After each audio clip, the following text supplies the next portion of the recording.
It's Hoge Jahns. What's up? Welcome in. Hoge Jahns with you after a Bears win. How about that, Johnsy? Home win. Yeah, those don't happen. I'm trying to figure out how to proceed with this podcast. This is unfamiliar territory.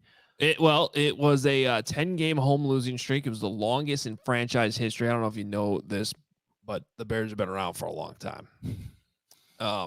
So any record like that is it means something. And they finally cracked it today. Got the win to end that losing streak that went over a full calendar year of home losses, 10 in a row. And honestly, they did it relatively easily. I mean, it was a game they were in control from start to finish. Tyson Bagent, first NFL start. No big deal. Nice and easy. So, fun fact, this podcast has actually been going on for about 10 minutes now, but we had to restart it because of some technical difficulties. But before, on the original podcast, I was looking up things on Pro Football Reference before the ad started playing. I should have, shame on us for thinking that Brian Hoyer could win a football game. Yeah. Right? I'm not going to lie. I was not aware of his losing streak, where he hadn't won a game. Yes. So since he was the Bears' backup quarterback, right? Yeah. Yes. In 2016? Since, where is it? 2016. So October 2nd, 2016, against the Detroit Lions, 17-14 win over the Lions. He was 28 for 36 for 302 yards and 2 touchdowns. Wow. This is when he had the run of of your obscure Bears facts. He's the only Bears quarterback in history to have 4 consecutive 300-yard passing games. And he did that in that season. I remember Dowell Loggins being very proud of that. Yeah, a lot of empty yards. So he had lost, I think, 13 straight starts across 5 different teams. That's a fun fact. And it didn't take long in this game, Johnsy, to realize that Brian Hoyer was just, quite frankly, not as good as Tyson Bagent. I'm being serious. Bagent was throwing the ball accurately. He wasn't throwing it far, but he was getting the ball out quick, and it was accurate. Hoyer was all over the place today. He was not very good. The accuracy was an issue. He was throwing behind guys. He was throwing too far in front of guys. A lot of times this was happening on third down. The Bears own third down in this game. I think a lot of that is a credit to their running game, but also Tyson Bagent when he had to on third down, being money on a money down. And Brian Hoyer was the exact opposite. So, yes, in hindsight, and look, there's plenty of other reasons if we were covering the Raiders that we could have looked at things like Brian Hoyer's losing streak and been like, well, this is a reason why the Raiders are going to win. The Bears haven't won a home game in over a year. They're not very good. All these things. There's a saying all good things must come to an end, but this is something different. Right. But obviously, look, there's actually plenty of credit to give out today. There's some to the defense. There's some to the running game. There's some to Luke Getsy, who I thought had a good game plan to take Max Crosby out of this one. Are you allowed to praise Luke Getsy? Not you specifically, but Bears news consumption. News consumption. I think so. I mean, I think you could do it on a game-by-game basis. I think 1 week you can criticize the game plan like last week. And I'm seeing this already, the pro Justin Fields side of things, because this is what we do in Chicago. We're drawing lines similar to the line you see on your screen in front of you. If you're watching this on YouTube, please hit subscribe and hit that like button. We appreciate you. There's that line right in the middle of your screen, and that's apparently how it has to be between 2 quarterbacks in Chicago. I would just like to start with this, at the bare minimum, when it comes to Tyson Bagent. We know in this town what bad quarterback play looks like. And not only that, we know what bad backup quarterback play looks like. We've seen a lot of it. We've seen so many games. You listed a lot of those names last week on this show, Johns. We knew when Jimmy Clausen went to Seattle, game over. No chance. John Fox literally punted on that game. He just punt, punt. At least we got frequent flyer miles for flying out there, but that was basically the only reason to go all the way out there for that We had a game. really good meal. Yes, go on, continue. Jason Campbell had no chance in San Francisco at Candlestick that night, right? Like, we've seen so many of those games where the starter's out and there's no chance. To his credit, Brian Hoyer actually gave the Bears a chance, as you just mentioned off the top, when he was the Bears backup. I don't think he gave the Raiders much of a chance today. But where I'm going with this is Tyson Bagent more than gave the Bears a chance to win today. Yeah, how funny is that? We know Bears backup quarterback play really well. Go on. Yeah, sorry, I cut you off. Well, the point is he just didn't look like a backup. So separate of Justin Fields, separate of any type of controversy, should they go to Bagent and all this, I don't want to call it straight up nonsense. I think there's some conversation that can be had there. But just at a minimum, like, the Bears have something here with Tyson Bagent. What it is, maybe it's just a great backup to have for the next 4 years. I don't know. But just kudos to him. He did what he was asked to do today. I would give him an A for what he was asked to do today. He played like more than a backup, potentially even a starter. I think DJ Moore said it well after the game in calling him, an NFL quarterback. That's what he proved today. Granted, it's only one start. There's a lot of, it's a small sample size in the NFL, but you give him credit for what he did today. Well, there's certain elements of today that are backup-esque, right? The quick game, the emphasis on the running game, right? Like, maybe the end of the first half, maybe more experienced quarterback gets a little more leeway and whatnot, but like, he was asked what he's doing what he's asked to do, right? In a sense. Yeah. I think what stood out to me is just how poised he is. It's like scrambling to his right, finding DJ Moore. I think his longest completion was 17 yards, right? But there was glimpses of patience, poise, going through his reads. And a lot of this is what we saw in training camp, in the preseason, where he earned that spot. Now, I know the Raiders aren't very good. I get it. They're one of the worst teams in the league, maybe. They just lost to the Bears. Like, this is what we're talking about. But I think where I'm encouraged, if I'm the Bears or just trying to, like, digest this game, is a lot of things that we saw from Tyson Bagent, just in terms of his comfort, the quick release, his ability to get the ball out quick, like all those good things that we saw in the preseason, all those good things we saw already in practice where he beat out PJ Walker. It was a continuation of that in a real NFL game with a premier pass rusher after him in Max Crosby. Like, that is all a positive to me in so many ways. Well, again, I think, here's the thing about that is what they ran today with Bagent is actually what I hope Luke Getsy would have also run with Justin Fields. Like, from the jump, there was just a lot of smart things that took Crosby out of it, whether you're running end arounds either at him or away from him. But even when you went his direction, it was in a way where, like, he couldn't react fast enough to make the tackle. And then you're by him, right? You ran the ball consistently. You ran quick concepts so that even if he did defeat his block, he couldn't get you there. Like, I don't care who the quarterback is. A smart offensive coordinator would have run those elements regardless if they really wanted to win this football game. Maybe there's a couple deep shots here and there too if Fields is the quarterback. But I think this narrative that, like, they dumbed things down for Bagent or they ran this for Bagent and they wouldn't have run it for Fields. I hope that's not the case. I think I do think there's some of that, right? There has to be, just in terms of experience. There has to be some of that, right? I'm just trying to articulate in the best way I can. Like, this is a backup Division II quarterback making his first NFL start. There are things pared down a bit. This isn't what Justin Fields would have gotten, and I think that's okay. It worked for today. Will work against the Chargers if he has to play. I don't know, but for this game against this opponent, it worked very, very well for Tyson Bagent. But I think that you also have to give him credit for some of these plays he's made on third down. Third down, hitting Tyler Scott over the middle, the touchdown to Foreman. Like, he was under pressure. A lot of things going on in that play, and he got it to. And here's the one thing I want to give him credit for.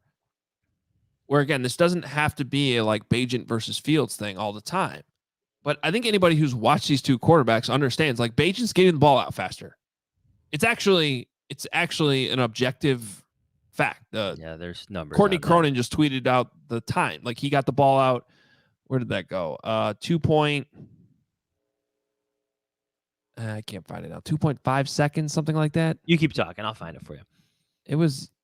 I just saw this. Regardless, like, it's actually timed.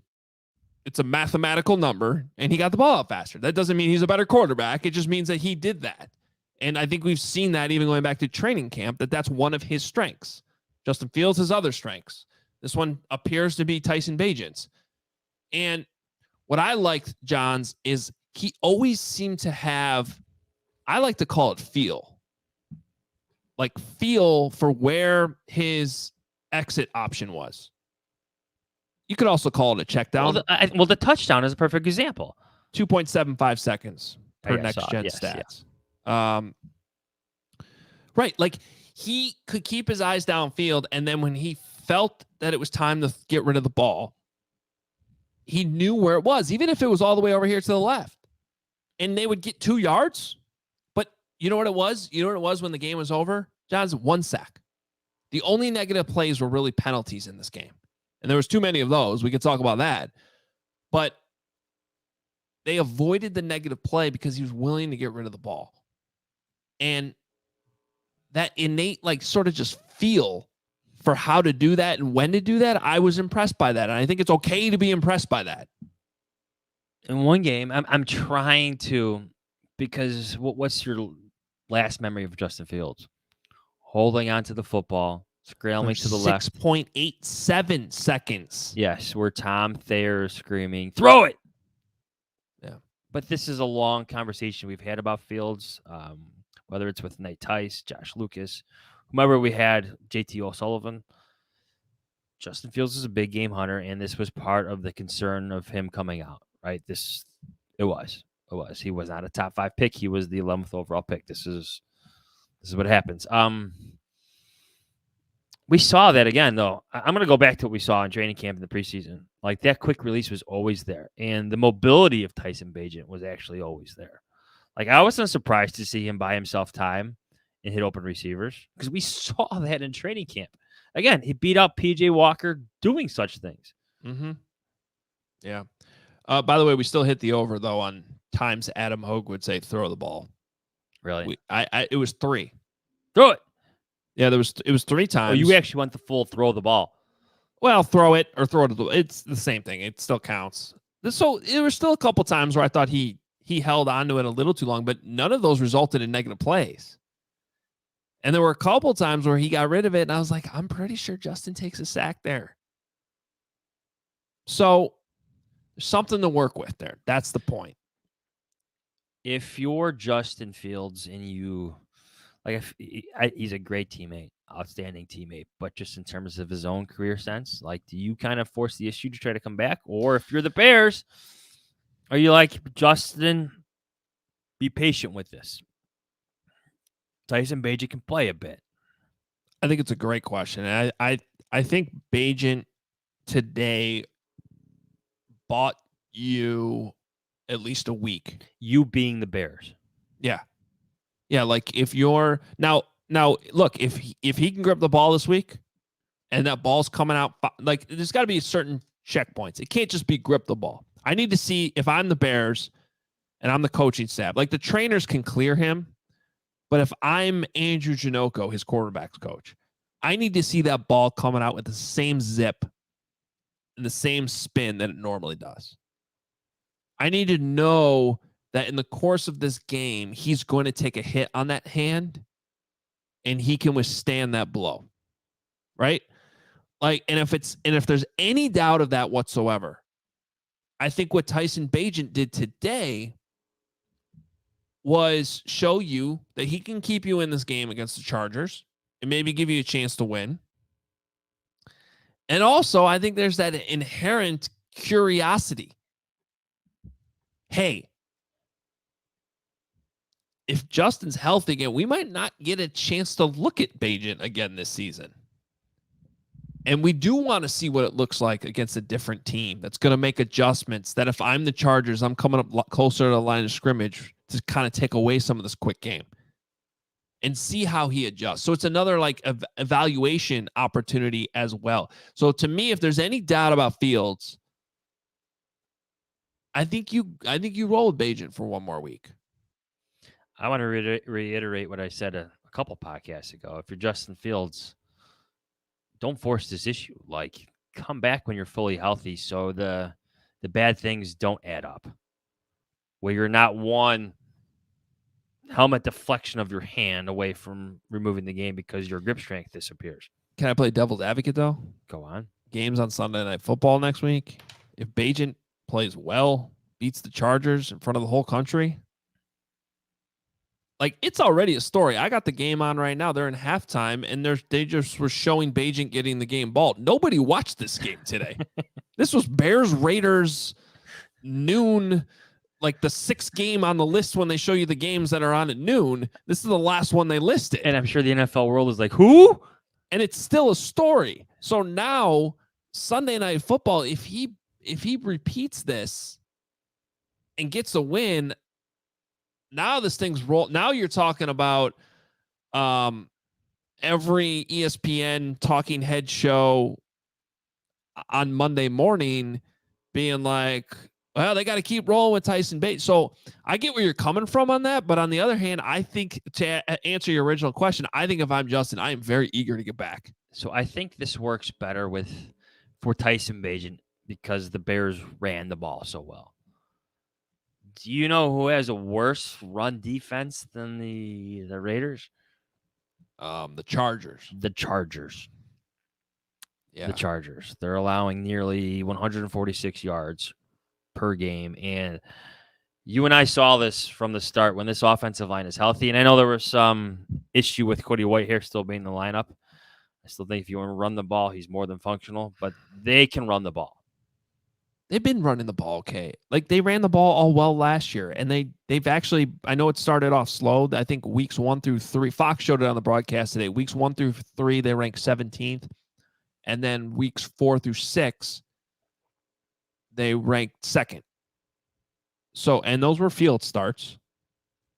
So I just don't want to go down a road to like be like, well, Bagent got a better running game than Fields has. Like, I think they've been running the ball fine when Fields playing quarterback too.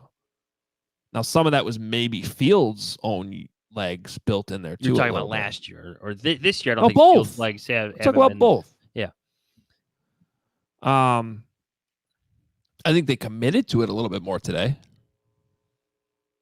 And that was probably a result of, hey, we have a backup quarterback out there. Yeah, I think in terms of backup-esque, like that's part of it. They ran for 175 yards today, 173, something like that. Yeah. D'Onta Foreman had a good day. He did. He got a game ball too after the game. Deserved it. Got a little banged up too, but seemed to be okay fighting through that.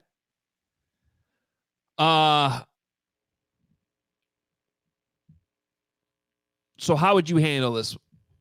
What do you think happens this week? What I think happens? Not that we know. What I think happens is I think Justin Fields is out there like Wednesday or Thursday practicing. Yeah, I think so too. And then there's some difficult conversations to be had because I think he's going to try to play. And I think this would have been the case, win or lose. Maybe internally, I don't think you'll ever hear it on record. But we know how things have gone for Justin Fields this year. Maybe there's some little self-motivation to get back, to hurry things up. I wouldn't advise that. I really wouldn't. But I think Wednesday, Thursday, you're having tough conversations at Hallis Hall. And we're talking about who the starting quarterback is on Sunday Night Football. Well, and I think it's tough decisions even during the week because it's just Bagent's in a better place if he knows all week he's playing, right? Like, they knew that all this week. They put the game plan in for Bagent. This is what we're doing. Mentally, he knows all week long, I'm the guy. If there's indecision on Wednesday, Thursday, or there's any doubt, that means less practice reps for Bagent, a murkier game plan. And I'm not saying he can't survive that, but I'm just saying it sort of puts him at a disadvantage, at least more of a disadvantage than he had this week, knowing that he was the guy the whole time. Money Man here on the comments is asking why we can't just have a good a good backup. This is why I hate the media. Well, we've covered a lot of backups here, Money Man, and this one does feel a bit different because it's an undrafted Division II rookie. Right. Just beat the Raiders. Like some of the stats they were throwing out like before the game about like how many stands were in, like how many people were in the stands for his last game and who he was playing. This is kind of insane just in terms of the magnitude of what Tyson Bagent pulled off today. Well, and also if they had a starting quarterback that they already knew they wanted to give a second contract to, this would not be a conversation. Yeah. Yep.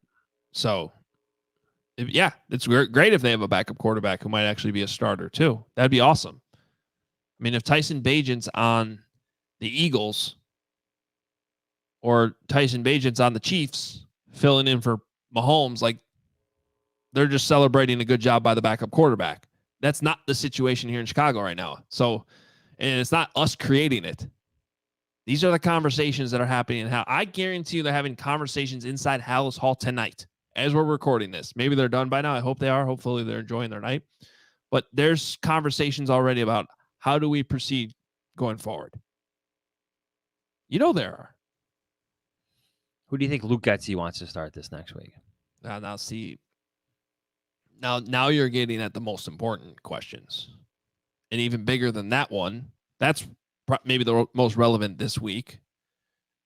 But the big elephant in the room is, what does Ryan Poles really think of Justin Fields right now? Yeah, well, that's still to be determined. Like, what's the cliche question? Who gives you the best chance to win? Yeah. Is it a banged up Justin Fields who's having trouble with his grip strength, whose last game wasn't that good, but who had very good outings before that, who is clearly the more superior quarterback, at least at this stage in their careers? Or is it Tyson Bagent, who's coming off a very efficient, backup-esque starting debut? That's what gets back to, look, if Fields is healthy, they're going to play Fields. They probably should play Fields. I don't think this evaluation is or should be over yet. No, agreed. But I get back to what I said. Like, if there's any doubt, I think you can make the argument that Bagent might give you the best chance to win. Look, ball security is a part of this too. Yeah. And Fields' ball security is questionable. Fumbles have been an issue when he had a good, healthy thumb. Well, you're also onto something with the sack rate too, right? Mm-hmm. I've said it numerous times in this podcast. I get the offensive line plays a role in sacks, but that is a quarterback like statistic. Just go back to that first play of last game against the Vikings, right?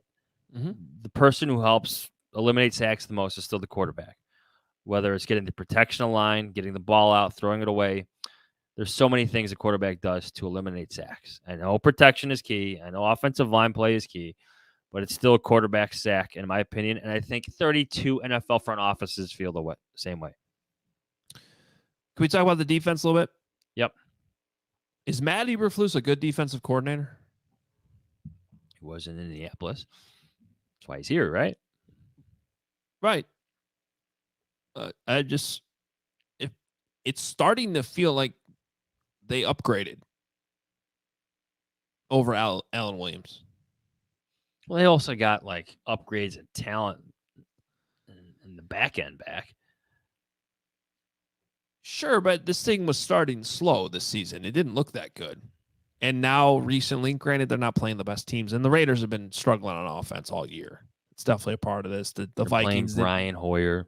The Vikings didn't have Justin Jefferson.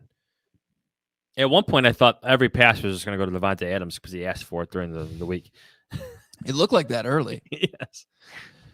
But look, I mean, I was questioning the game plan early. I didn't understand why. I'm like, why is Tyreek Stevenson on Devontae Adams ever? But they stuck with what that apparently was their plan, and it worked. I actually like that in like so many facets, though, just in terms of Stevenson gaining that experience. Because Adams does so many things just in terms of trying to make you miss within that route, right? Just in so many ways, whether it's the first step off the line, his stem, the breaks he puts into everything he does. I love that experience for the rookie. By the end of the day, he was all right. I got to be honest. Now, and they turn the ball, 3 takeaways, +3. I mean, really, you hit any stat in this game, whether it's third downs, turnovers, time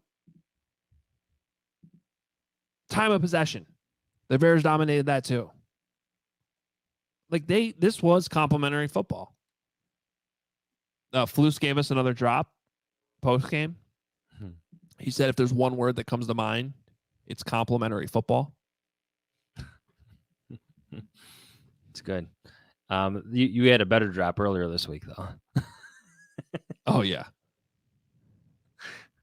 We'll get to that later. Yeah, maybe I'll find it. I'll find it here. You have it already cut?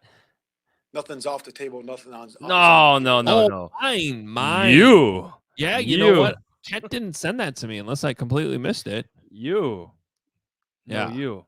I'm still amazed that apparently only one person caught that, and it was our listener of this show who sent me, who DM'd me about it. No one else did. No one in the media room brought it up. For our high school humor. EV Warriors calling it conservative football. You know what? Conservative football can work against Brian Hoyer and Josh McDaniels. It's conservative, but like they scored 3 touchdowns. It's working and it's winning. You beat on it. You put 30 points up on the board. One was a pick 6, but you know what I'm saying? And it's not like the Raiders defense is bad. Like, can we stop for a second? Like, Max Crosby's one of the best players in the league. He's a game wrecker. He is, but the Raiders defense isn't. It's on the lower third of the league. It's in the lower third. Yeah, fine, but like they still do they get credit for negating one of the best players in the league or not? They do. Like the whole week we were talking about Max Crosby. Matt Eberflus brought him up without even being asked about him. Like, I just don't know what's wrong about. Here's the game plan for how. Like, this is how coaching should work. How do we beat this team this week? Like, the style point shouldn't matter. Khalil Mack is next. They won by 18. It should have been even more because the Raiders scored a garbage time touchdown. Shout out to Aiden O'Connell, Stevenson grad. That had to be a cool moment for him to come into the game. Josh McDaniels probably should have started him, but he gets in late. He gets to score a touchdown on Soldier Field. That's cool for him. Yeah, that's a misevaluation there. I don't know. I don't give the younger kid a shot. Josh McDaniels is in trouble. Yeah. That nonsense, too. He goes for it on 4th down, wastes 2 minutes off the clock, then kicks the field goal. It's the 4th quarter, dude. You have to score a touchdown here.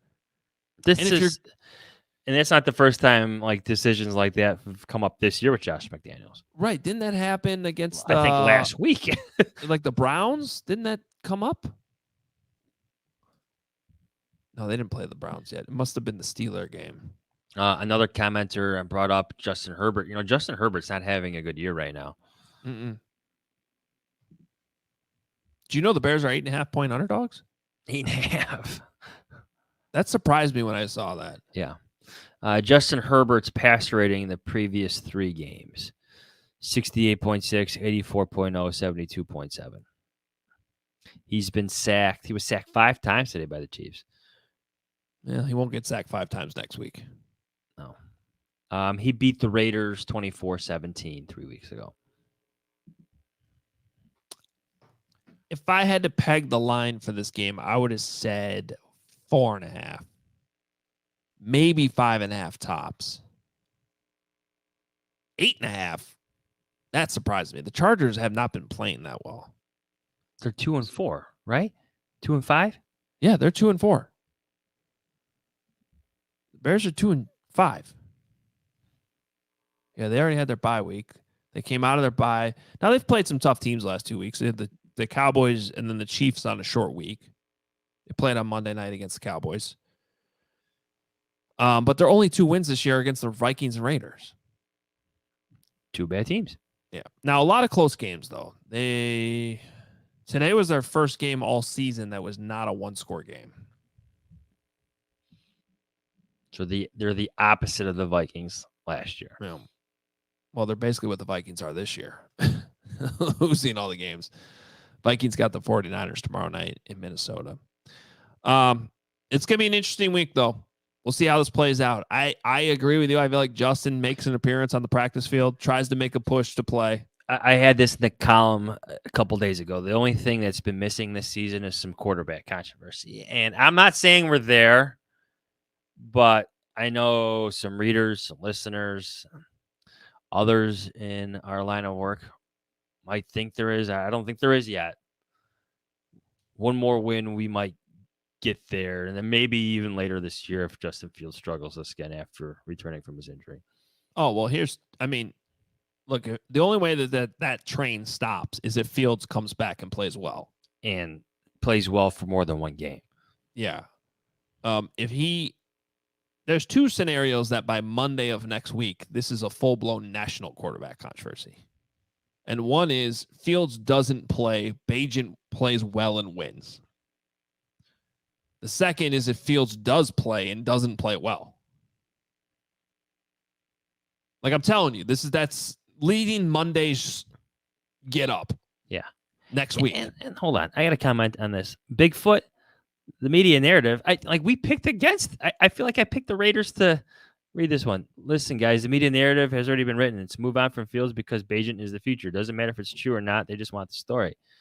Like anybody's saying that, at least not on this podcast. I believe I picked the Raiders to win today. Yeah, I did too.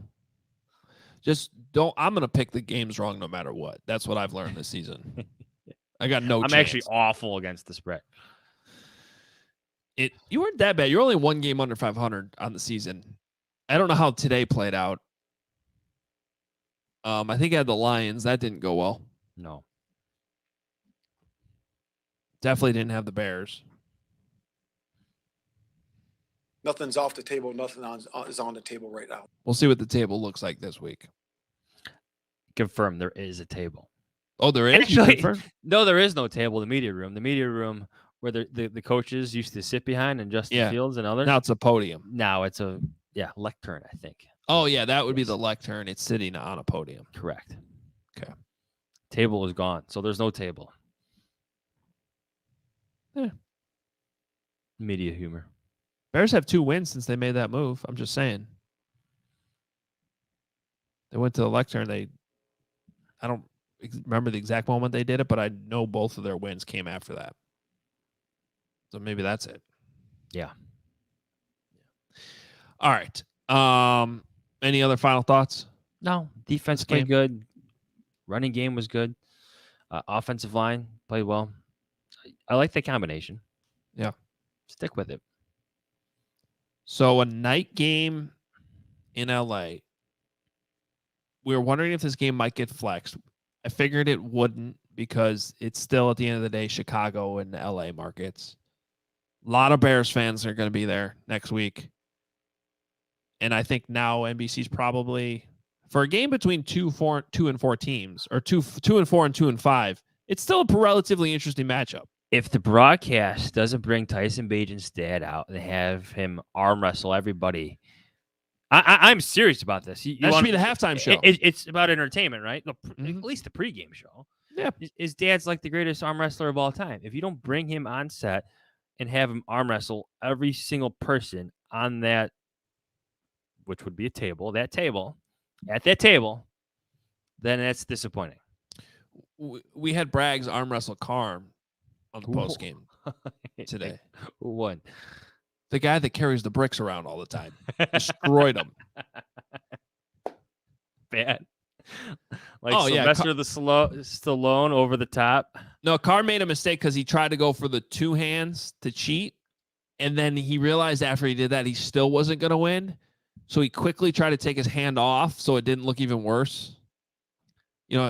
Because it looks better if you just lose one-handed than 2-handed. Yeah. But it was already on tape. You can go look at the tape. Dude, you were losing with 2 hands. It was about as embarrassing as it could possibly be. The bricklayer. Brick by brick. Yeah. So Carm's got to do some workouts this week with some bricks. Come back next week stronger. Maybe All a right. few months from now. Well, I'm sure tomorrow will be a nice calm day on the radio in Chicago. And we'll be back Tuesday to see what Flus has to say tomorrow. Watch the tape. We'll have some more reaction on Tuesday. And then here we go. Players earn themselves Monday and Tuesday off. It's an old Lovey move, right? That is a little lovey move. I think Lovey would give the guys Monday off after wins. 3 takeaways? 3, right? 2 for Jalen Johnson. How about that? Good for him. Help him his cause of getting paid. Or And a pick six. increasing his trade value? No, we're not going there. I don't think he gets traded. Neither do I. I'm not guaranteeing he's on the team next year, but I don't think he gets traded here. One more game before the trade deadline. Mm-hmm. Be interesting. I also hope the Bears stay quiet on the trade deadline day because it's Halloween. Yes, please do. And I'd like to go trick-or-treating with my children. You know this team, though. I've left a few family functions to go handle a few Bears-related items. All right. Fun show, fun day, good win for the Bears. They got the job done, however it looked. Good for Tyson Bagent. It had to be a really cool moment for him. 53 family and friends in the stands today. Now, is that the whole town that he's from in West Virginia? I don't think, just think his last start, there was 2,000 fans in the stands. Today, there was 60,000 and people watching all over the country. That's kind of cool. A little different. He handled the moment well. Yes. Yes. It's not nothing. Yeah. If I have a final thought, just kind of enjoy the Tyson Bagent story for the time being before whatever happens in the future, because this was a pretty cool day for him and his family. Right. It's a good point. Good perspective. And now we ride into week 8 now? Week 8. Yeah. Okay. See if Justin Fields comes back or not. Sunday night game. Should be fun.